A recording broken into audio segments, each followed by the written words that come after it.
I appreciate Nancy naming that this has been a Christmas season full of illness. I don't know if your homes have been hit as hard as ours, but both our own family and the extended family and friends who we had hoped to celebrate the holidays with have in some way or another over this past month had some kind of sickness, some bump in the road to deal with. And I was not immune. Thankfully for me, it waited till after Christmas. December 26th, I woke up with a stomach bug. Either I ate too much Christmas candy or some 24-hour thing came through. But my family went to go visit Eric's parents. Out me of December 26th is occasionally waking up and looking at my alarm clock, which is this Amazon Alexa that has the little pictures. You know, it flashes the kids' pictures from when they were younger. It's very cute. But it also has updates, news updates on the alarm clock along with the time. So I'd look to see what time it was, and there'd be some update of what was going on in the world. Colorado mall shooting. Continued bombings in Ukraine. Continued conflict between Israel and Palestine. This was cycling through my alarm clock as the blinds were drawn and I was just wishing for the day to be over. And so I pulled the sheets farther over my head and went back to sleep. Whether we're sick or not, we live in a world of darkness. A world in which conflict continues to rack the entire globe. Not just between Russia and Ukraine and Israel and Palestine, though those are certainly getting the most publicity. But genocide threatens to resume in Darfur. Conflict across continents and countries. Innocent people, children and civilians on each side dying. Innocent people dying, having nothing to do with human war and conflict as storms continue to rack across our globe with global warming, climate change continuing to wreak havoc. Innocent people dying just going about their days because of the ways in which we prioritize ourselves over others when it comes to guns or pollution or any variety of other things you could choose. Even when it comes to the distribution of food, healthcare, education, we live in a world of darkness. Thankfully, Amazon Alexa is not my only source for news. So once I started feeling a little better, I opened up my smartphone and scrolled to the New York Times app and started scrolling through the headlines there. They were nearly as dreary. Until I came to the opinion column. And I clicked on the opinion column because it was supposed to be a reflection on this year. And I thought, well, maybe there'll be something I can use for the sermon. And there was. So I clicked on the opinion column and I started out just as dreary. The opinionist was talking about all the ways in which this world, this year alone, has experienced darkness, hate, violence, death. But then he said, and yet, this might be the best year yet. Well, that gave me pause. All the 2 paragraphs worth of darkness and violence and death, and then he said, but it could be the best year yet. And I wondered why.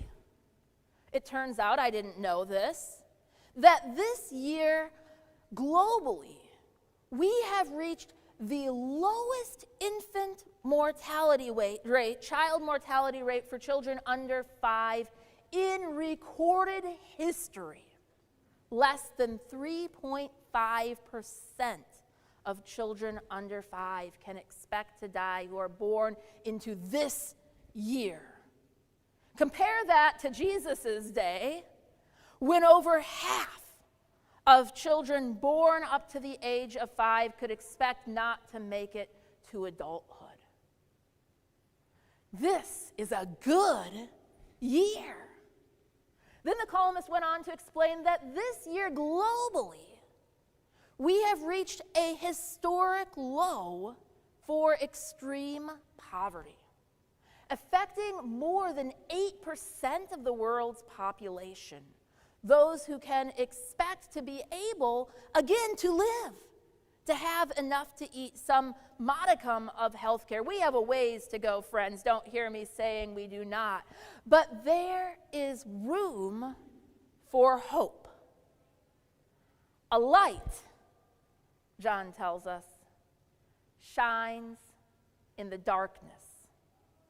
And the darkness does not, cannot overcome it. We sang, "O come all ye faithful," this morning as our entry hymn. And as we were singing it, the words from Paul's letter to the Galatians were rattling in my mind. What does it mean to have faith? That Greek word, by the way, you invite a Greek professor to preach on a Sunday morning, and you're going to have to hear a little bit about Greek. That Greek word that we translate as faith can just as easily in the Greek language mean faithfulness. So when Paul talks to the church in Galatia about what it means to be people of God in their day, he isn't just talking about their faith as a sort of intellectual assent, agreeing we believe in Jesus. But he's talking about faith coming into the world through Jesus' faithfulness. And I might imagine or even hope through the faithfulness that each of us model in return. So when Paul talks about faith, and we sing about faith, about coming and being faithful, to me it isn't just about believing. It is about acting as ones who have seen the light, ones who carry the light. Since Reverend Jim isn't here this morning, when I walked in, I was invited to bless the water in our baptismal font standing at the door for us today.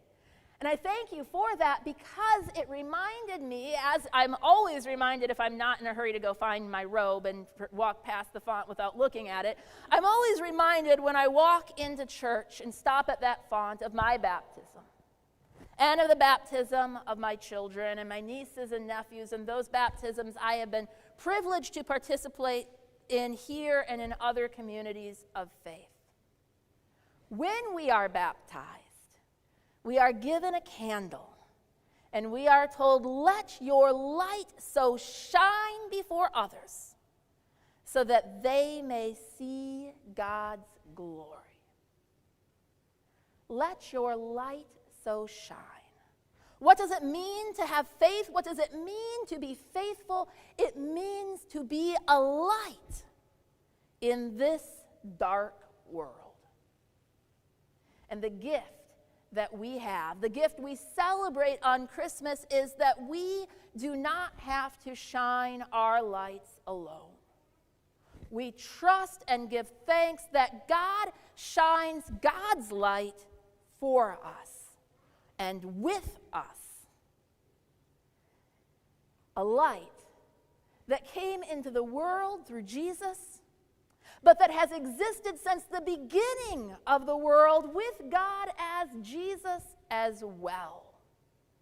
A light that reminds us that even when Bethlehem, the place where Jesus was born, the place we are called as faithful people to come and adore him, is ravaged with warfare. That reminds us, and by the way, that's not just today. If we listen to Matthew and Luke, Bethlehem was ravaged with political conflict even in Jesus' day. With taxation, with an emperor who wants to kill Jesus and anyone who might be Jesus. With human greed and selfishness, with darkness. into that world, into our world of darkness, God sends repeatedly, time after time, God's light. God is faithful. In Moses, in the law, in Jesus, in grace, God is faithful and God shines. And so we are invited to shine our lights as well. As I read the end of that New York Times op-ed article, the author reflects, some people get mad when I write this column. And he said I write a version of it every year around this time. He said, some people get mad when I write this column because they say, how can you find hope in the midst of genocide and conflict and ecological crisis? How can you lift up this kind of joy and optimism? But he reflects that despair is paralyzing.